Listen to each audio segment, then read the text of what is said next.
গৌরী সীতানাথ প্রেমানন্দে একবার হরি হরি বল। নিতাই গৌরী সীতানাথ প্রেমানন্দে একবার হরি হরি বল। নিতাই গৌরী সীতানাথ প্রেমানন্দে একবার হরি হরি। ভক্তবৃন্দের চরণে আমার কোটি কোটি দণ্ডবৎ প্রণিপাত। আজকের এই শুভ তিথিকে বলে বুদ্ধ পূর্ণিমা। ভগবান বুদ্ধ ভগবান শ্রীহরির একটি অবতার। ভাগবতে এই বুদ্ধ অবতারের কথা আছে। আবার আমরা দেখি জয়দেবের দশাবতার স্তোত্রে জয়দেব বুদ্ধ অবতারকে বন্দনা করেছেন কি বলে? নিন্দসী যজ্ঞবিধে রহহ শ্রুতিজাতং সদয় হৃদয় দর্শিত পশুঘাতং। সদয় হৃদয় দর্শিত পশুঘাত কেশবধৃত বুদ্ধ শরীর জয় জগদীশ হরি জয় জগদীশ হরি জয় জগদীশ হরি। নিন্দসী যজ্ঞবিধে আমরা জানেন কপিলাবস্তু নগরে রাজা শুদ্ধোধনের পুত্ররূপে জন্মগ্রহণ করেছিলেন বুদ্ধদেব। সেই বুদ্ধদেব বাল্যকাল থেকেই ছিলেন কেমন করে মানুষের জরা মৃত্যু ব্যাধি থেকে মানুষকে মুক্তি দান করা যায়, যার জন্য তিনি বসেছিলেন কঠোর তপস্যায় নৈরঞ্জনা নদীর তীরে এক বোধি বৃক্ষের নিচে। আজ এই শুভ দিনটিতেই তার জন্ম, আবার এই দিনই তার বোধি লাভ, আবার এই দিনই তার মহাপরিনির্বাণ হয়েছিল। বুদ্ধদেব আবির্ভূত হয়ে দেখলেন বেদের তিনটে কাণ্ড আছে তো, কর্মকাণ্ড, উপাসনা কাণ্ড, জ্ঞানকাণ্ড। কর্মকাণ্ডে দু একটি যজ্ঞ আছে যেখানে পশু বলির কথা বলা হয়েছে, দু একটি যজ্ঞের ক্ষেত্রে। কিন্তু সেই যজ্ঞে পশু বলি দেওয়ার ক্ষমতা ঋষিদের ছিল। ঋষিরা বৃদ্ধ পশুকে বলিদান করতেন, তাকে আবার জীবন দান করতেন, পুনর্জীবন দান করতেন। কিন্তু কলিকালে সেটা নিষিদ্ধ হয়ে যায়। ঋষিদের সেই ক্ষমতা, কলিকালে সেরকম ঋষিও ছিল না, আর সেই ক্ষমতাও কোনো যাজ্ঞিক ব্রাহ্মণের ছিল না।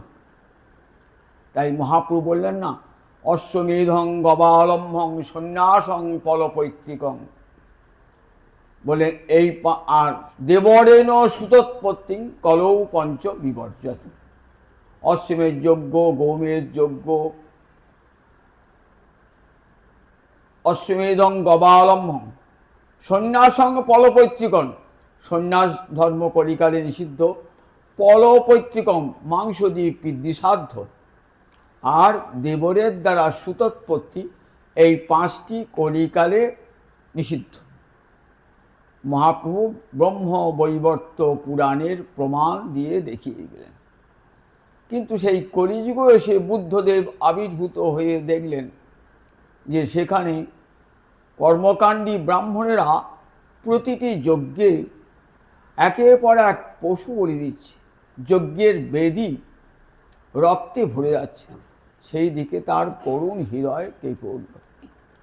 নিন্দসী যজ্ঞবিধে বলেন, এই যদি যজ্ঞের বিধি হয় তাহলে সেই যজ্ঞকে আমি নিন্দা করি, সেই যজ্ঞ বৃথা, সেই যজ্ঞ ব্যর্থ। শ্রুতিজাতম, তারা বেদের নাম দিয়ে এই যজ্ঞ করত। সদয় হৃদয় দর্শিত পশুঘাতম, পশু হত্যা দেখে তার হৃদয় কেঁদে উঠেছিল। তাই তিনি বললেন, এই বেদের যে কর্মকাণ্ড, এটাকে আমি স্বীকার করি না। যে এই পশু হত্যাকে স্বীকার করি না, এই যজ্ঞকেও আমি স্বীকার করি না। প্রচার করলেন অহিংসা পরম ধর্ম। সারা বিশ্বে অহিংসা পরম ধর্ম, কোনো জীবকে হিংসা করো না, এটাই ছিল বুদ্ধের বাণী। সেই বুদ্ধের আজ আবির্ভাব তিথি, সেই জন্যে এই দিনটিতে এই যে অহিংস দিবস হিসাবে পালন করা হয়। আর এই তিথিতে আবির্ভূত হয়েছিলেন, পরিনির্বাণ হয়েছিল, আবার বোধি লাভ হয়েছিল। কোথায় বুঝেছিলেন? বোধি বৃক্ষের তলে। আমার দেহটা শুষ্ক হয়ে যাক, শরীরটা ধ্বংস হয়ে যাক, তথাপি আমি তপস্যা থেকে উঠব না। সুদীর্ঘ তপস্যার পর বোধি লাভ করেছিলেন। বোধি মানে জ্ঞান লাভ করেছিলেন, সেই জন্যে তার নাম হয়েছিল বুদ্ধ। আসল নাম ছিল সিদ্ধার্থ, পরে গৌতম বুদ্ধ, শুধু বুদ্ধ বলে খ্যাতি। এই বুদ্ধের আজ আবির্ভাব তিথি, তাই বুদ্ধ জয়ন্তী। আবার মহাপরিনির্বাণ আজকেই হয়েছিল, আবার বোধিলাভও আজকে হয়েছিল। সেই যে বুদ্ধ পূর্ণিমা রূপে ভারতবর্ষে সর্বত্র এই দিনটি পালিত হয়। আবার বৈষ্ণবদের কাছেও এই দিনটি পরম আদরের। কেন? এই দিনে আচার্য শ্রীনিবাস প্রভুর আবির্ভাব তিথি।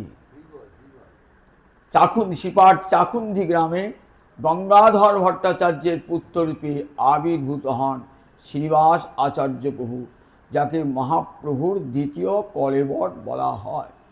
গৌরহরি, নিতাই চাঁদ, অদ্বৈত প্রভু, শ্রীবাস গঙ্গাধর সব যখন চলে গেলেন, বৈষ্ণব জগৎ শূন্য, তখন আবার আবির্ভূত হলেন এই পঞ্চমহারত্ন।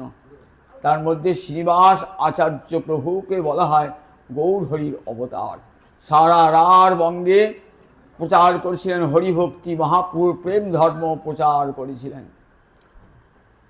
আপনারা জানেন তারই অভিভাবকত্বে খেতুরি, রাজশাহী খেতুরিতে বিশাল বৈষ্ণব সম্মেলন হয়েছিল ১৬শ শতাব্দীর শেষে, বিশাল বৈষ্ণব, এবং সেখানে নেতৃত্ব দান করেছিলেন নিত্যানন্দ প্রিয়া জাহ্নবী দেবী। বিশাল উৎসব হয়েছিল শ্রীনিবাস আচার্য প্রভু। কাটোয়া কাছে জাজিক গ্রামে থাকতেন এই শ্রীনিবাস আচার্য প্রভু। এই শ্রীনিবাস আচার্য প্রভুর কথা অনেকবার বলেছি, আবার গোষ্ঠ অষ্টমী দিন তিরোভাব, সেদিন আবার বলবো। আজকে শুধু শুনিয়ে রাখলাম আজকের দিনটি শ্রীনিবাস আচার্য প্রভুর আবির্ভাব তিথি। সেই শ্রীনিবাস আচার্যের চরণে, ভগবান বুদ্ধের চরণে কোটি কোটি প্রণাম জানিয়ে আজ কিঞ্চিত হরিকথা আস্বাদন করাবো। গতকাল প্রহ্লাদের কথা শুনেছিলাম, তো শ্রীমদ্ ভাগবতের সপ্তম স্কন্ধ জুড়ে আছে প্রহ্লাদের কথা।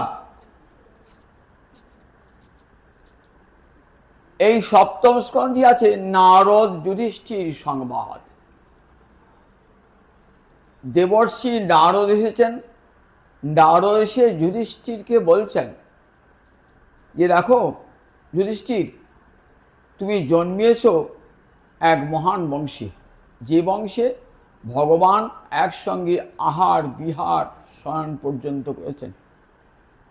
তোমাদের সঙ্গে ভগবানের এতখানি আত্মীয়তা, এতখানি সৌহার্দ্য আর কোনো বংশই পায় না। বলে জানো যুধিষ্ঠির, তোমার পূর্বপুরুষের সবার অন্তর ছিল কৃষ্ণ প্রেমে ভরা, আর তুমি সেই বংশেই জন্মিয়েছ।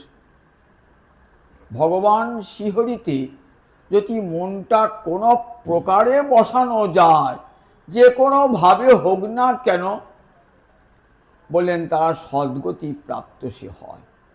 গীতায় ভগবান শেষ উপদেশ অর্জুনকে, মন্মনা ভব মদ্ভক্ত মজ্জাজি মাং নমস্কুরু। বললেন অর্জুন, তোমার মনটা আমাকে দিয়ে দাও, তোমার মন আর আমার মন এক হয়ে যাক। অর্জুন বলছে, প্রভু আমি তো ক্ষত্রিয় সন্তান, যুদ্ধ করা আমার স্বভাব, রজগুণে আমার জন্ম, সুতরাং আমি, আমার মন তো স্বভাবতই চঞ্চল, আমি সেই মনকে কেমন করে তোমাতে স্থির করব? পারবে না। বলে না, তাহলে মদ ভক্ত, তুমি আমার ভক্ত হয়ে যাও। ভক্ত মানে আমার কথা শ্রবণ করো, কীর্তন করো, ভক্তির একটা অঙ্গযাজন করো। বলে কী করে করবো প্রভু? আমি দিন রাত্রি কেবল তীর ধনুক নিয়ে সাধনা করি, যুদ্ধবিদ্যা, সুতরাং আমি তো তোমার কথা বসে শ্রবণ কীর্তন করতে পারবো না। বলে তাহলে মন্মনাভ মজ্জাজি আমার অর্চনা করো। বলে সে তো ব্রাহ্মণের ধর্ম, আমি তো ক্ষত্রিয়ের সন্তান। শাস্ত্রে বলেছে দেবভূত্বা দেবং যজেত, দেবতাকে অর্চনা করতে হয় নিজে দেবতা হয়ে। যে বর্ণেরই হন না কেন আপনি, আপনাকে সত্যগুণাশ্রিত না হলে ভগবানের অর্চনার অধিকার নাই। ব্রাহ্মণের সত্যগুণ থাকে, যদি কোনো শূদ্র এই সত্যগুণ অর্জন করতে পারে তাহলে সে ভগবানের পূজার অধিকারী হয়। আমি তো রজগুণী, কি করে তোমার অর্চনা করব? পারবে না। তাহলে মাং নমস্কুরু, আমাকে একটা নমস্কার করবে সকাল সন্ধ্যাতে। হে কৃষ্ণ করুণা সিন্ধু দীনবন্ধ জগৎপতে, গোপেশ গোপিকাকান্ত রাধাকান্ত নমস্তুতে। কি ফল হবে? সত্যং তে প্রতিজানে। দেখুন পরের শ্লোকে কি বলা আছে, প্রতিজানে মানে প্রতিজ্ঞা করা, প্রতিপূর্বক জ্ঞা ধাতু মানে প্রতিজ্ঞা করা। আমি তোমাকে প্রতিশ্রুতি দিয়ে বলছি। আবার সত্যম, আমার কথাটা সত্য বলে মনে রেখো, কারণ তুমি তো আমার প্রিয়জন। কি ফল হবে? মাম এব এষ্যসি, আমাকেই প্রাপ্ত হবে, আমাকেই প্রাপ্ত হবে।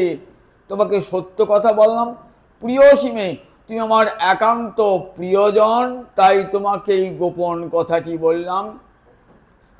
শ্রীগীতার অষ্টাদশ অধ্যায়ে উপসংহার বাক্যে ভগবান বলছেন শেষ কথাটি অর্জুনকে। নবম স্কন্ধে একবার বলেছেন, আবার অষ্টাদশ স্কন্ধে আবার একবার বললেন, মন্মনা ভব মদ্ভক্ত মজ্জাজিমাং নমস্কার। মন্মনা, তোমার মনটা আমাকে দিয়ে দাও। এখানে যুধিষ্ঠির বলছেন, দেখো, নারদ বলছেন যুধিষ্ঠিরকে, কামাদ দেশাদ ভয়াত স্নেহাত ভক্তেশ্বরী মন আবেশ্য হিত্বা অঘং বহব সদ্গতিং প্রাপ্তা। মনটা যদি ভগবানকে কোনো প্রকারে কিভাবে কামনা করেও যদি মনটা ভগবানকে দেওয়া হয়, হিংসা করেও যদি মনটা ভগবানকে দেওয়া হয়, ভয়ে যদি ভগবানকে মনটা দান করা হয়, স্নেহাত স্নেহে যদি ভগবানকে মনটা দেওয়া যায়, আবার ভক্তিতে যদি ভগবানকে মনটা দেওয়া যায়, কেনাপ্পুপায়েন মন কৃষ্ণে নিবেশ হয়। কোনো প্রকারে মনটা যদি গোবিন্দ চরণে আবিষ্ট হয়ে যায়, তাহলে কি হবে? বললেন তাহলে সদ্গতি প্রাপ্ত হবে। কীরকম? বলছে অন্তরে কামনা নিয়েই ভগবানকে ভজুন। অন্তরে কামনা নিয়ে ভগবানকে ভজনা করে অনেকেই অনেকেই সদ্গতি প্রাপ্ত হয়েছে। আপনারা জানেন ধ্রুব তো অন্তরে কামনা নিয়ে ভগবানকে ভজনা করেছিলেন, তাই ধ্রুবের কি ফল লাভ হয় নাই? চরম ফল লাভ হয়েছিল। ধ্রুবের সাক্ষাৎ 5 বছর বয়সে ভগবত দর্শন হয়েছিল। ভগবান তাকে বর দিতে চাইলে আর বর নেন নাই। কেন? অন্তর থেকে সব কামনা দূরীভূত হয়ে গিয়েছিল। কেমন করে? গুরুর কাছ থেকে ভক্তি লাভ করে। দেবর্ষি নারদ তাকে সে দীক্ষা দিয়েছিলেন এবং সেই দীক্ষা মতো জপ করতে বলেছিলেন, আর তারই ফলস্বরূপ ভক্তিতে চিত্ত আপ্লুত হয়ে যায়। ভগবানকে দর্শন করার সময় তার হৃদয়ে কামনা লেশ মাত্র ছিল না। বলে বরং যা আছে কৃতার্থস্মি, বরং যা আছে। ভগবান বললেন তুমি আমার কাছে বর চেয়ে নাও। বলে আর আমি কোনো বর চাই না, আমি কৃতকৃতার্থ হয়েছি প্রভু। কাচং বিচিন্নন দিব্যরত্নং প্রাপ্তং। কেউ কাচের টুকরো হারিয়েছে, সেটা খুঁজতে খুঁজতে হঠাৎ একটা হীরের টুকরো পেয়ে গেল, তখন সে কি আর কাচের সন্ধান করবে? হীরের টুকরাই নিয়ে নেবে। আমি সামান্য সিংহাসন, রাজ সিংহাসন লাভ করতে চেয়েছিলাম, আর বিনিময়ে তোমার চরণরূপ হীরের টুকরো পেয়ে গেলাম। সুতরাং আমি কৃতার্থ হয়েছি, আমি আর কোনো বর চাই না। তাহলে ভক্তি এমন জিনিস, দেখুন, মনটা যদি ভগবানে দেন না, কামনাটাও কৃষ্ণ কামনায় পর্যবসিত হয়ে যায়। দেখেন না, গুরুদেব শিষ্যকে কাম গায়ত্রী মন্ত্র দান করেন। কেন করেন?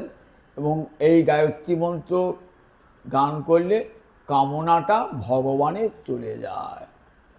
আমাদের তো সংসারকামী, আমরা সংসার, বিষয়, আশয়, জমি জমা, ধন দৌলত, সম্পদ, টাকা পয়সা, এদিক দিয়ে আমাদের কামনা বেশি। তাই ভগবানের কাছে, গুরুর কাছে দীক্ষা নিয়ে গুরুদেব শিষ্যকে বলেন, এবার থেকে মনের কামনাটা একটা একটু করে কৃষ্ণ পাদ পদ্মে দান করবি। এই তোকে আমি কাম গায়ত্রী মন্ত্র দান করলাম। কাম গায়ত্রী মন্ত্রের তাৎপর্য দেখেছেন তো? গুরু বীজ মন্ত্র নেবার আগে কাম গায়ত্রী মন্ত্রটি গুরুদেব কানে দিয়ে দেন, যাতে অন্তরে বিষয় কামনা ধীরে ধীরে দূর হয়ে যায় এবং কৃষ্ণ কামনায় পর্যবসিত হয়। বিভীষণ কামনা নিয়ে ভগবানকে ভজনা করছে। বিভীষণ ছিলেন পরম ধার্মিক। মা চেয়েছিলেন পিতার কাছে যে আমার দুটি পুত্র তো অধার্মিক হলো, আমার কনিষ্ঠ পুত্রটি যেন ধার্মিক হয়। ঋষি বলছেন, ঠিক আছে, তোমার কনিষ্ঠ পুত্রটি ধর্মাত্মা হবে। রাবণ, কুম্ভকর্ণ, বিভীষণ, এই বিভীষণ ছিলেন ধর্মাত্মা। তাই দাদার অন্যায় ধরে ফেলেছিলেন, বললেন, দেখো তুমি বড় পাপ কাজ করেছো, সীতা হরণ করে গোটা বংশের বিপদ ডেকে এনেছো। সুতরাং দাদা, এখনো সময় আছে, তুমি সীতাকে রামচন্দ্রের হাতে প্রত্যর্পণ করো, তাহলে বংশ রক্ষা পাবে। কিন্তু রাবণ ক্রুদ্ধ হয়ে লাথি মেরে বিভীষণকে তাড়িয়ে দিয়েছিলেন। বিভীষণ তখন এসে রামচন্দ্রের চরণে পড়েছিলেন। শত্রুর ঘর থেকে আসছে বিভীষণ। সুগ্রীব বলছে, প্রভু নিও না, শত্রুর ঘর থেকে আসা লোক কখনো ভালো হয় না, তোমার ক্ষতি করবার জন্য এসেছেন। রামচন্দ্র তো অন্তর্যামী, বিভীষণ কোনো ক্ষতির কামনা নিয়ে আমার কাছে আসে নাই। হনুমানকে জিজ্ঞাসা করছেন, হনুমান কি করব বলো? পরম ভক্ত হনুমান, রামচন্দ্রের মতন হনুমানও অন্তর্যামী। হনুমান বলছেন, প্রভু তুমি যদি আজ বিভীষণকে তাড়িয়ে দাও, তাহলে তোমার ব্রত ভঙ্গ হবে। তোমার একটা ব্রত আছে না? কি ব্রত আছে? সকৃদ এব প্রপন্নজ তবাস্মিতি চ যাচতি অভয়ং সর্বদা তস্मै দদামি এতৎ ব্রতং মম। যদি তো ভগবানের চরণে একবার কেউ শরণাগত হয়, কি বলে, হে কৃষ্ণ আমি তোমার হলাম, আমার দেহ মন প্রাণ তোমার চরণে অর্পণ করলাম। গোবিন্দ কি করেন?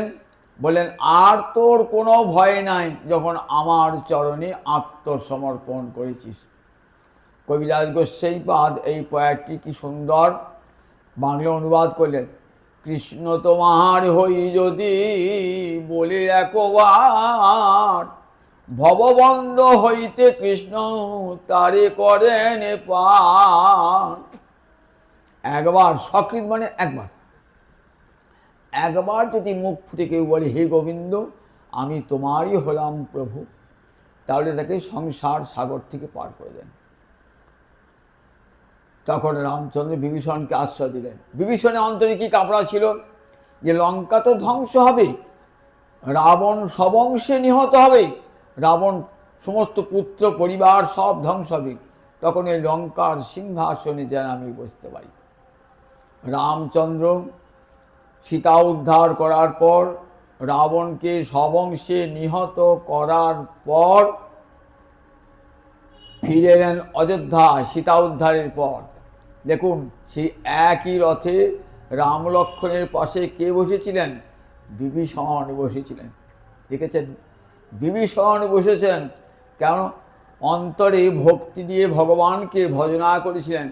তার ফলটা কি কেমন দেখুন। রাক্ষস হইয়া বিভীষণ বৈশে ঈশ্বর সভার মাঝ।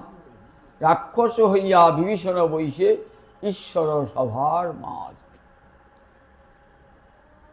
অযোধ্যায় এলেন, রামচন্দ্রের অভিষেক উৎসব দর্শন করলেন, ফিরে গেলেন। বর চাও বিভীষণ, বর চাইলেন, বললেন আমি তোমাকে বর দিয়েই রেখেছি, এক কল্পকাল তুমি জীবিত হয়ে, এক কল্পকাল তুমি জীবিত হয়ে থাকবে। এখনো জীবিত আছে বিভীষণ। হনুমান যেমন জীবিত আছেন, এখনো বিভীষণ জীবিত আছেন। এক কল্পকাল তুমি জীবন, যতদিন পৃথিবীতে রাম কথা থাকবে ততদিন তুমিও থাকবে, হনুমানও থাকবে। তাই আমরা দেখি দাপর যুগে দেখি, যখন রাজস্ব যজ্ঞ হচ্ছে, তখন কৃষ্ণ নানার উপহার নিয়ে এসছেন কার কাছ থেকে? বিভীষণের কাছ থেকে, ভীমের পুত্র ঘটোৎকচের দ্বারা। দাপর যুগেও রয়েছেন তখন বিভীষণ। তাই বোঝা যায় বিভীষণ এমন অমরত্বের বর পেয়েছে, রামচন্দ্রের কৃপা লাভ করেছিলেন। তাহলে দেখুন, বিভীষণ অন্তরে কামনা নিয়ে করেছিলেন। সুগ্রীব অন্তরে কামনা নিয়ে রামচন্দ্রের চরণে আশ্রয় নিয়েছেন। কি জন্যে? বালিকে হত্যা করে তাকে সিংহাসনে বসাতে হবে। বালি ছিলেন দুরাচারী, তাকে রাজ্য থেকে ভ্রষ্ট করে বিতাড়িত করে তাড়িয়ে দিয়েছিল। রামচন্দ্রের সাহায্য নিয়ে রামচন্দ্র বালিকে বধ করে সুগ্রীবকে সিংহাসনে বসিয়ে তার বাঞ্ছা পূর্ণ করেছিলেন। সেই সুগ্রীবও রামচন্দ্রের কৃপা পেয়েছিলেন কামনা থাকার জন্য। দেখেছেন, কামনা করে যদি ভগবান শ্রীহরিকে ডাকা যায় ভক্তিতে, তাহলে গোবিন্দের কৃপা প্রাপ্ত হওয়া যায়। এটাই বলছেন নারদ যুধিষ্ঠিরকে। কামাত সুগ্রীব, বিভীষণ, ধ্রুব এরা অন্তরে কামনা নিয়ে ভগবানকে ভজনা করেছিলেন, আর সেই কামনার ফলে ভগবত প্রাপ্তি হয়েছিল। দেশাক অন্তরে হিংসা নিয়ে যদি কেউ ভগবানকে ভজনা করে, তাহলেও ভগবানকে প্রাপ্ত হবে। অন্তর হিংসা নিয়ে বলেন, তার প্রমাণ তো পুতনা। কৃষ্ণ যখন 6 দিনের শিশু, তখন পুতনা প্রবেশ করলেন কোথায়? গোকুলে প্রবেশ করলেন। উদ্দেশ্য, কংস তাকে পাঠিয়েছে কৃষ্ণকে নিধন করতে হবে। কেমন সেজে, রাক্ষসী সেজে বোঝেতে প্রবেশ করলে হবে না, একবারে লক্ষ্মীর মতো বেশ ধারণ করে পুতনা প্রবেশ করেছেন ব্রজে। সবাই ভাবছেন কৃষ্ণ আবির্ভূত হয়েছে, তো তাই বৈকুণ্ঠে লক্ষ্মীও বোধহয় নেমে এসেছে। একবারে সোজা যশোদার অঙ্গনে গিয়ে উপস্থিত হয়েছেন। যশোদা ভাবছেন সাক্ষাৎ লক্ষ্মী এসেছেন। ছেলেকে কোলে তুলেছেন, কোলে তুলে মা যেমন আদর করে তার স্তন শিশুর মুখে প্রবেশ করায়, তেমনি করে পুতনার তার স্তনে গোবিন্দের মুখ ঢুকিয়ে দিলেন। পুতনার স্তনবৃন্তে কালকূট বিষ ছিল, যে বিষটা নাকে শুকলেই মৃত্যু ঘটে যায়।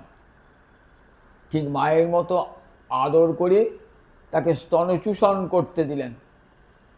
গোবিন্দ তো জানেন যে পুতনা এসেছে আমাকে বধ করবার জন্যে। পুতনাকে দেখার সঙ্গে সঙ্গে গোবিন্দ চক্ষু মুদ্রিত করেছেন।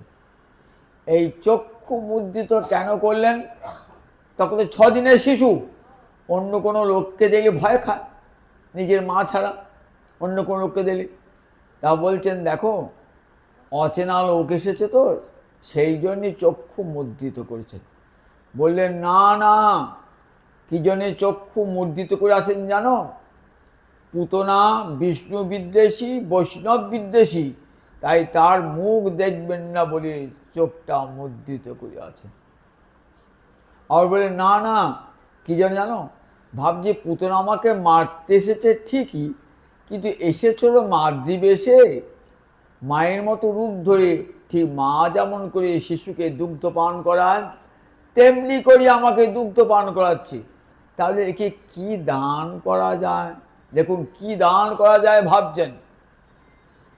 স্তনচূষণ করতে করতে এমন এই 6 দিনের শিশুটি এমন করে স্তনচূষণ করছেন, স্তনে ব্যথা হচ্ছে, এমন ব্যথা যখনই মরে যাব। পুতনা বলছে মুঞ্চ মুঞ্চ অলম, আর তোমাকে স্তনদুগ্ধ খেতে হবে না, ছেড়ে দাও ছেড়ে দাও। কৃষ্ণ বলছেন দেখো, আমাকে একবার যে কোলে তুলে নেয়, আদর করে নেয়, তাকে আমি আর ছাড়ি না। পুতনার ওই স্তনচূষণ করতে করতে পুতনার মৃত্যু হয়ে গেল। পুতনার মৃত্যু হলে আপনারা ভাবছেন তাহলে পুতনা তো নরক হবে? পুতনার কিন্তু নরক হয় নয়, পুতনার কি গতি হয়েছে? ধাত্রীগতি। ধাত্রীগতি, ধাত্রী মানে ধাইমা। আগেকার দিনে ঘরে ঘরে সন্তান প্রসব করিয়ে বেড়াতেন ধাইমারা। তখন তো হাসপাতাল নার্সিংহোম ছিল না, ঘরেতেই সন্তান হতো। এই ধাইমারা জানতেন কেমন করে সন্তান প্রসব করাতে হয়। এই ধাইমারা মায়ের স্থান অধিকার করেছিলেন। তাই কোথায় চলে গেলেন? চলে গেলেন একবারে গোলকে। সেখানে মা যশোদার কাছে সহায়িকা হিসাবে ধাইমা হয়ে থাকলেন। যখন মা যশোদা বলে এই দুধটা খাওয়া, করে করে দুধ খাওয়াতেন, একবার করে ধর, ঘুম পাড়া। দেখুন কতখানি কৃপা লাভ হলো, গোলকে ধাত্রীগতি লাভ হলো। তাই উদ্ধব বলেছেন অহো বকিয়ং স্তনকাল কুটং জিঘাংসয়া অপায়ন অপ্যসাধ্যি লেভে ধাত্রুচিতাং গতিং কং বা দয়ালুং শরণং ব্রজেমং। দেখো বকি মানে বকাসুরের ভগিনী পুতনা স্তনবৃন্তে কালকুট বিষ মাখিয়ে গোবিন্দকে হত্যা করতে চেয়েছিল। তার তো নরক হওয়া উচিত ছিল, কোটিকল্পকাল নরক হওয়া উচিত ছিল। যে ভগবানকে মারতে গেছিল, হয় নাই। কি হয়েছে? তার ধাত্রীগতি লাভ করেছে, গোলকে ধাত্রীগতি লাভ করেছে। এমন করুণাময় ভগবান জগতে আছে। তাই কংবা দয়ালুং শরণং ব্রজেম। আর কোন ভগবানের শরণ গ্রহণ করব? কোন ভগবান এমন দয়ালু আছে যে বিষ দিলে বিনিময়ে অমৃত দান করে? পুতনা বিষের বিনিময়ে অমৃত দান করেছেন। দেখুন পুতনাকে ভগবান বিষের বিনিময়ে অমৃত দান করেছেন। আচ্ছা, পুতনাকে ভগবানের মুক্তি দান করতে পারেন, কি ধাত্রীগতি দান করলেন কেন? দানটা একটু বেশি হয়ে গেল না? ব্যাখ্যাকাররা বলছেন দেখো, কোনো ভোজ বাড়িতে গেলে পরে দেখবেন যারা নিমন্ত্রিত না, তারা কি করে? তারা তাড়াতাড়ি যায় যাতে প্রথম ব্যাচে খাওয়া হয়, অনেক ভালো মন্দ খেতে পারবো বলে, বেশি করে খেতে পারবো বলে। তখন তো কম পড়ে না খাবারে। তা বলছেন পুতনা প্রথম যাত্রী, যদিও তার নিমন্ত্রণ নাই। দেখবেন দাঁড়িয়েতে আমরা বাড়িতে ভোজ খাওয়া হচ্ছে তো, অনেক রবাহুত অনাহুত অনিমন্ত্রিত ব্যক্তি আছেন, যদি শেষকালে আমাদেরকে ডাকে তাহলে কিছু খেতে পাবো বলে। পুতনায় সেরকম কৃষ্ণ করুণা বিতরণ হবে তো, যদি আমাকে শেষকালে ডাকে। এমন কোনো লোক মনে করো রবাহুত ভিড়ের মাঝে ঢুকে বললো ভোজে, প্রচুর খেয়ে দিয়ে এলো, এসে বলে হ্যাঁ তোকে খেতে দিয়ে এসছো, বাড়ি থেকে তাড়িয়ে দেন? না, মালিক খুব ভালো, বাবু খুব ভালো লোক, প্রচুর খেয়েছি, ঢালাও খেয়েছি। তখন আশায় আশায় বুক বান্ধ যারা অন্য রবাহুত অনাহুত আছে। ঠিক তেমনি পুতনা প্রথম যাত্রী, যিনি কৃষ্ণ করুণা পেয়েছেন প্রথম। কত পাপি টাপি রাস্তায় দাঁড়িয়ে আছে, হ্যাঁ গো তুমি কৃপা পেয়েছো তো? বলে হ্যাঁ, কৃপার বান ডেকেছে আমার উপরে। এইবার জগতে সব পাপি তাপি যারা আছে না, তাদের সবার সাহস হবে পুতনাকে যখন কৃপা করেছে, তখন আমার মতন পাপীকে অবশ্যই কৃপা করবে। পুতনার মতন পাপিষ্ঠা রমণী জগতে আর দ্বিতীয় নন। মা হয়ে শিশুকে হত্যা করেছে, এত বড় পাপিষ্ঠা জগতে আর আছে? তাকে গোবিন্দ কি করুণা করেছেন দেখুন। এমন করুণাময় ভগবান জগতে আর দ্বিতীয় নয়। তাই পুতনা হিংসা করে পরম গতি লাভ করলো। হিংসা করে রাবণের যারা অনুচর, দেখুন তারা হিংসা করে, রাবণ তো মুক্তি পেলই, আবার রাবণের যারা অনুচর, যুদ্ধ শেষ হয়ে গেছে, যুদ্ধক্ষেত্রে উভয় পক্ষে সৈন্য মরে পড়ে আছে, বানর সৈন্যও মরেছে, রাক্ষস সৈন্য মরেছে। তখন দেবরাজ ইন্দ্র নেমে এসেছেন, বলছে প্রভু তোমার সেবা করতে ইচ্ছা। রামচন্দ্রকে বলছেন, কি করে সেবা করবো তোমার বলো। তা বলে এই সেবাটা তুমি করো, আমার বহু সৈন্য মৃত হয়ে আছে, তুমি অমৃত বাড়ি বর্ষণ করো যাতে তারা বেঁচে ওঠে। বলে ঠিক আছে প্রভু। অমৃত বাড়ি বর্ষণ করছেন স্বর্গ থেকে, তো তা সেখানে বানর সৈন্য রাক্ষস সৈন্য একসঙ্গে মিশে আছে, অমৃতবিন্দু পড়লে পরে সবার উপর তো পড়বে। সবার যখন পড়লো, বেঁচে উঠল কারা? বেঁচে উঠল রামচন্দ্রের সৈন্যরা, বেঁচে উঠল, আর রাবণের সৈন্যরা বেঁচে উঠল না। তখন ব্রহ্মাকে জিজ্ঞাসা করছেন রামচন্দ্র, কেন এরকম দুরকম হলো? অমৃত বাড়ি বর্ষিত হলো উভয়ের, রাবণ সৈন্য বানর সৈন্য উভয়ের উপরে, তাহলে শুধু বানর সৈন্যরা বেঁচে উঠল আর রাবণের সৈন্যরা মরে গেল, রাবণের সৈন্যরা বেঁচে গেল কেমন করে? বললেন রাবণ সৈন্য মরে গেল কি করে? তখন বলেন দেখো, রাবণের সৈন্যরা মরে নাই, একবারে মুক্তি লাভ করেছে। আর রামচন্দ্রের সৈন্যরা বেঁচে উঠল কেন? বলে রাবণের সৈন্যরা মরল কেন জানো? রাবণের সৈন্য বলে রামকে মারো রামকে মারো রামকে মারো বলে রামের দিকে এসেছিল। এই রাম শত্রু, রামকে হত্যা করতে হবে, তার জন্যে রাবণের সৈন্যদের মুক্তি হয়ে গেল। আর বানর সৈন্যরা রাবণকে মারো রাবণকে মারো রাবণকে মারো বলেছিলেন, তাই তারা আবার যেমন করে জীবিত হয়ে ফিরে এলো। তাই এখন অসুর হয়েও কেমন করে দেশ, গোবিন্দের দেশ বিদ্বেষ থাকলেও মুক্তি পাওয়া যায়। হতারি গতিদায়ক। শিশুপাল, তার প্রমাণ দেখুন। শিশুপাল যখন জন্মগ্রহণ করেন না, তখন তার 3টে চোখ আর 4টে হাত। মা ভাজি বাবা এই কি কথাকার ছেলে হলো, 4টে হাত, লোকে কি বলবে, 3টে চোখ। তখন এক দৈবজ্ঞ জ্যোতিষকে ডাকলেন, আমার এই ছেলেটি কেন এমন হলো, কি করে এই 1টি চোখ আর 2টি হাত যাবে?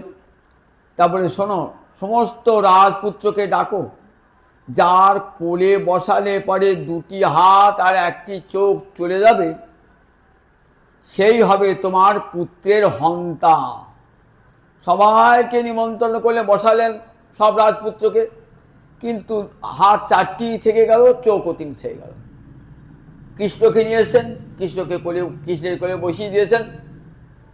যেই কৃষ্ণের কোলে বসেছেন, তখন 1টি চোখ চলে গেল, 2টি হাত চলে গেল, স্বাভাবিক হয়ে গেল। তখন তো মা ভাবছেন যে এইবার এই কৃষ্ণই আমার ছেলেকে হত্যা করবে। তখন বলছেন, বাবা আমি তোমার পিসিমা হই কৃষ্ণকে, আমার ছেলেকে হত্যা করো না। দৈবজ্ঞ বলে গেছেন, যার কোলে বসালে 1টা চোখ 2টো হাত চলে যাবে। কৃষ্ণ বলেন 100 অপরাধ ক্ষমা করব, 100র পর আর কোনো অপরাধ ক্ষমা করব না। 100 অপরাধ ক্ষমা করব। যুধিষ্ঠির বিশাল রাজস্ব যজ্ঞ হচ্ছে, সেই রাজস্ব যজ্ঞে কৃষ্ণ রয়েছেন। সেই রাজস্ব যজ্ঞে নিয়ম, একটি অর্ঘ্যপাত্র উপহার পাত্র দান করতে হয় যিনি শ্রেষ্ঠ, তাকে যজ্ঞের শ্রেষ্ঠ ব্যক্তিকে। যুধিষ্ঠির ভাবছেন আজকের যজ্ঞের শ্রেষ্ঠ ব্যক্তি তো একমাত্র কৃষ্ণ, কিন্তু বলতে পারছেন না। শিশুপাল তো কৃষ্ণ বিদ্বেষী, বলতে পারছেন না। তখন সহদেব বলছে যে দাদা, চিন্তা করবার কি আছে, আর ভীষ্ম বিদুর সব বসেছেন, কিন্তু ভয়ে কেউ মুখ খুলছেন না, শিশুপালে ভয়ে মুখ খুলছেন না। তখন সহদেব বলছে দাদা, আজকে কিছু চিন্তার আছে। আজকে বলুন যে যজ্ঞ সভায় শ্রেষ্ঠ ব্যক্তিকে, এই যজ্ঞ সভায় শ্রেষ্ঠ ব্যক্তি হলো একমাত্র শ্রীকৃষ্ণ। যুধিষ্ঠির বলছে ভাই বাঁচাই আমাকে। ভীষ্মদেব হাততালি দিয়েছেন, সবাই সমস্যার সমর্থন করেছেন। তখন শিশুপাল আর থাকতে পারেন না, ক্রোধে গাল দিচ্ছেন।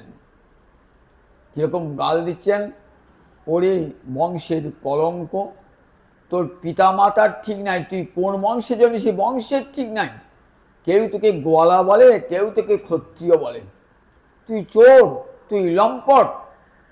সেই কৃষ্ণকে আজকে শ্রেষ্ঠ অর্ঘ্যপাত্র দিলে। সে একটা রাখাল ছিল, গরু চড়াতো, সে রাজক্ষমতা কি বোঝে, এই বলে গাল দিচ্ছে। আর ভীম জানতো এই কথাটা। ভীম বসে বসে গুনছে কটা গাল হলো, 1 2 3 4 5। থামলে কেন, আর গাল দাও।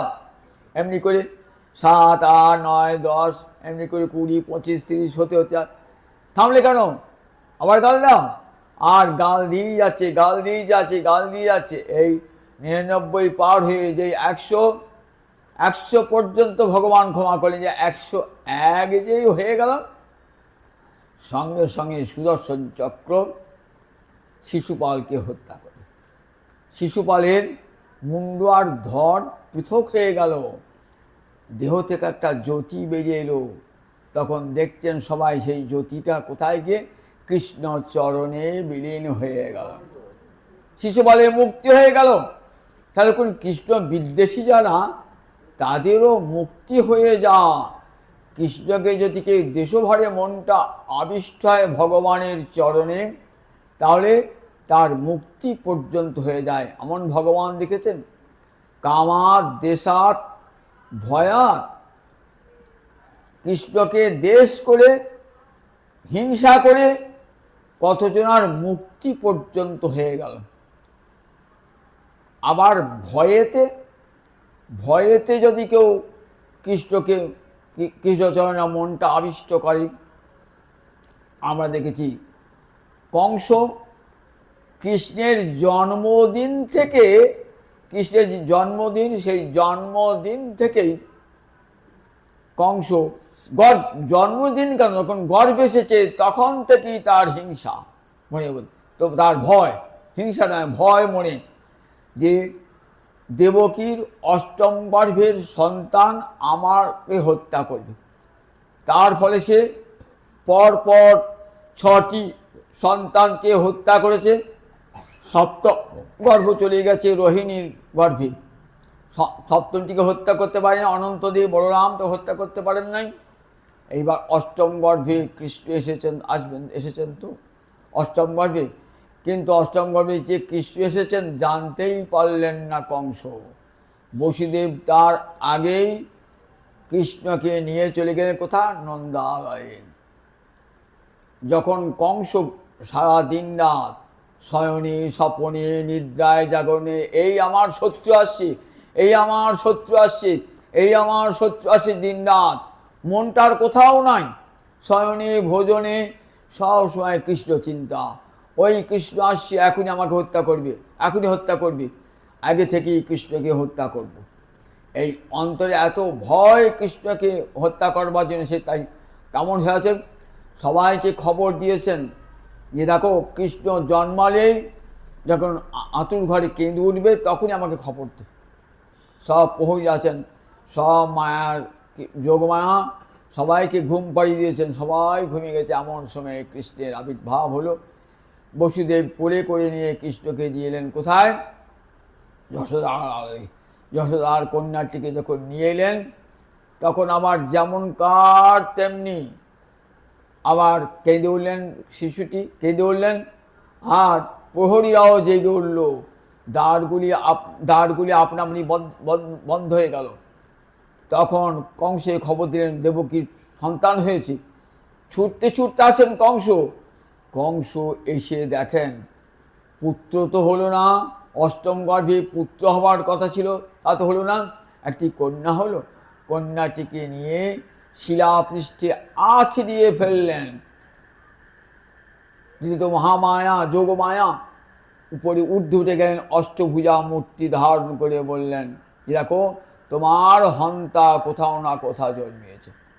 তখন থেকেই কংস কেমন করে কৃষ্ণকে বিনাশ করা যায় কত চেষ্টা করেছেন। একে একে অসুর পাঠাচ্ছে, যাও অঘাসুর, তুমি গিয়ে ওই নন্দালয়ে গিয়ে ওই ব্রজে গিয়ে যত শিশু দেখবে না, 10 দিনের কম 10 দিনের বেশি, সব শিশুকে হত্যা করে। অঘাসুর কী করেছেন? অঘাসুর সাপের বেশ ধরে আছেন। সাপের বেশ ধরে তখন কৃষ্ণ সখাগণের সঙ্গে গোচারণে যাচ্ছেন। সবাই ভাবছেন এই বৃন্দাবনে আবার এটা কি এলো রে, এত বড় সাপ তো দেখি নাই। সবাই ভাবছেন না না, সাপ নয়, দেখো এটা আমাদের দেখো খেলার সামগ্রী, আমাদের সুদ খাওয়া হবে। দেখেন না, জিভটা বার করেছে, বিরাট জিভ বার করে দিয়েছে, ঠিক ছেলেরা সুদ খায় এরকম করে দিয়েছে। আর একটা ঠোঁট একবারে উপরে আর একটা ঠোঁট নিচে, দেখতে পাচ্ছে না, জিভটাই দেখতে পাচ্ছে, চল চল আমার খেলা, আমাদের খেলার বিষয়। আর গোবিন্দ ভাবছেন ওটা তো অঘাসুর এসেছে, বকাসুরের ভাই এসেছেন, তো অঘাসুর এসেছে, তাই আমার সখারা যেন না ঢোকে। কিন্তু দেখুন, ঠিক সখারা আস্তে আস্তে নাচতে নাচতে নাচতে নাচতে একবারে অঘাসুরের পেটে প্রবেশ করে। কেন এটা হলো? গোবিন্দ চাইছেন না যে আমার সখারা ওই সাপটার পেটে ঢুকুক, কিন্তু যোগমায়া চাইছেন আজ অপূর্ব লীলা করবেন। যোগমায়া চাইছেন সখারা ঢুকুক, নইলে তো লীলা হবে না। আস্তে আস্তে সব ঢুকে পড়লেন। মুখটা বন্ধ হয় না কেন? ওই বৃন্দাবনের প্রাণ ভ্রমরা তো এখনো ঢোকে নাই, মুখটি রেখে দিয়েছেন। বকারি বেশনং প্রতীক্ষমানা, হাঁটি করে গেছেন। এইবার কৃষ্ণ যাচ্ছেন নাচের ছলে, নৃত্য করতে করতে যাচ্ছেন, কোনো ঐশ্বর্য দেখিয়ে নয়। ঢুকে পড়লেন ওই যে পেটের ভিতরে। পেটের ভিতরে যেতে হলো না, দেহটাকে এমন করে বড় করেছেন না, গলাতেই আটকে গেছে। গলায় যদি কোনো বড় জিনিস আটকে যায় কেমন হয়? দীর্ঘক্ষণ থাকলে পরে শ্বাস প্রশ্বাস বন্ধ হয়ে যায়, মৃত্যু হয়ে যাবে। তখন ওগলাতেও পাচ্ছে না, ভিতরে গিলতেও পাচ্ছেন না, এমন অবস্থা হচ্ছে অঘাসুরের। ওগলাতেও পাচ্ছেন না, ভিতরে গিলতেও পাচ্ছেন না। তখন ভাবছি ছেলেটা বেরিয়ে গেলে ভালো হয়। ওরে বাবরে, দেখলাম এইটুকু ছেলে আমার মুখে গিয়ে এত বড় হয়ে গেল। এই চিন্তা করছেন, কিছুই বার হচ্ছেন না। অবশেষে কি হলো? শ্বাস প্রশ্বাস বন্ধ হয়ে অঘাসুরের প্রাণ বেরিয়ে গেল। কোন দিক দিয়ে বের হলো? ব্রহ্মরন্ধ্র দিয়ে বার হলো। কি আশ্চর্য দেখুন, ব্রহ্মরন্ধ্র দিয়ে প্রাণ বার হয় কারে? মহাযোগী মহাভক্তের প্রাণ বার হয় ব্রহ্মরন্ধ্র দিয়ে, ভগবানের সঙ্গে বিলীন হয়ে যায়। কোনো দুষ্ট ব্যক্তির ব্রহ্মরন্ধ্র দিয়ে প্রাণ বার হয় না। কোথাও শুনেছেন ব্রহ্মরন্ধ্র দিয়ে? মহারাজ পরীক্ষিত জিজ্ঞাসা করছেন, প্রভু এত বড় পাপিষ্ঠ অঘাসুর ব্রহ্মরন্ধ্র দিয়ে তার প্রাণ বার হলো, আবার ভগবানের চরণের সঙ্গে সে বিলীন হয়ে গেল। ব্রহ্মা দেখছেন ব্রহ্মরন্ধ্র দিয়ে প্রাণ এক জ্যোতি বেরিয়ে এলো এবং কৃষ্ণ চরণে ওই জ্যোতিটা বিলীন হয়ে গেল। অঘাসুরের দৃশ্য দর্শন করি, অঘাসুরের মুক্তি দর্শন করি। তখন মহারাজ পরীক্ষিতের মনে প্রশ্ন জেগেছে যে আচ্ছা, ব্রহ্মরন্ধ্র দিয়ে মুক্তি হয় কাদের? মহাযোগী যারা, মহাভক্ত যারা, তাদের ব্রহ্মরন্ধ্র দিয়ে মুক্তি হয়। অঘাসুরের, এত বড় পাপিষ্ঠ অঘাসুরের কি করে মুক্তি হলো? তখন বলছেন, জানো মহারাজ পরীক্ষিত, তুমি তো গোবিন্দের কৃপাপ্রাপ্ত, তুমি কেন এমন প্রশ্ন করছো? জানো না ভগবানের 8 প্রকার প্রতিমা আছে। যে কোনো প্রকার প্রতিমা অর্চনা করলে জীবের মুক্তি হয়ে যায়, তো ওর তো কোনো প্রতিমা অর্চনা করে নাই। বললে একটা প্রতিমার নাম মনোময়ী প্রতিমা। আপনি যখন মনে মনে গোবিন্দের ধ্যান করছেন তখন কি করেন? দেখেন হৃদয় কদম্ব বলে বাঁশি হাতে আমার গোবিন্দ দাঁড়িয়ে আছেন, একে কি বলে? মনোময়ী প্রতিমা। মনে মনে তৈরি হচ্ছে, তাই মনোময়ী প্রতিমা। তা মনোময়ী প্রতিমা যদি থাকে তাই তার মুক্তি হয়ে যায়। তা বললে ও তো ধ্যানও করে না, মনোময়ী প্রতিমা কি করলো?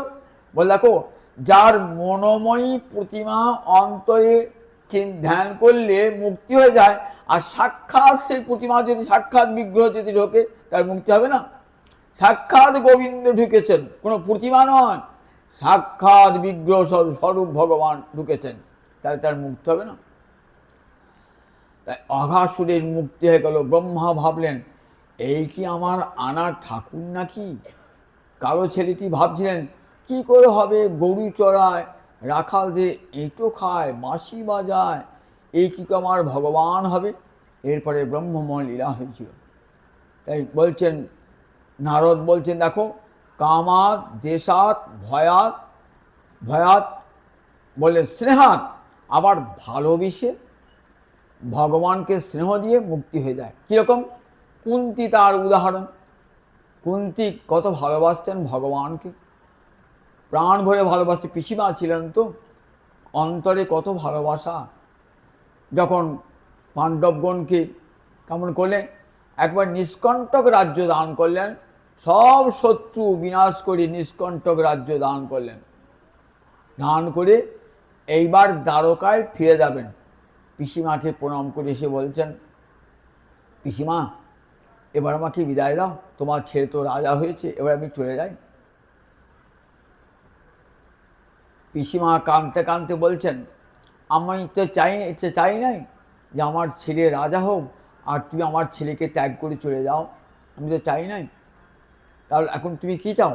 আমি চাই তুমি আমার কাছে থাকো, আবার পাণ্ডবদের বিপদ আসুক, আবার পাণ্ডবরা বনে বনে ঘুরে বেড়াক, দেখো পাণ্ডবদের সব দুঃখ দূরে যাবে, তুমি কাছে কাছে থাকলে পারে। কি প্রার্থনা করছেন? বিপদ সন্তুতা সস্বৎ তত্র তত্র জগৎগুরু, বিপদ সন্তুতা সস্বৎ তত্র তত্র জগৎগুরু। বলছেন আমি তো সম্পদ চাহি না প্রভু, সেই বিপদ আসুক এবারে এবারে, যে বিপদে তোমার দেখা পাবো হরি, সেই বিপদ আসুক আমার এবারে এবারে।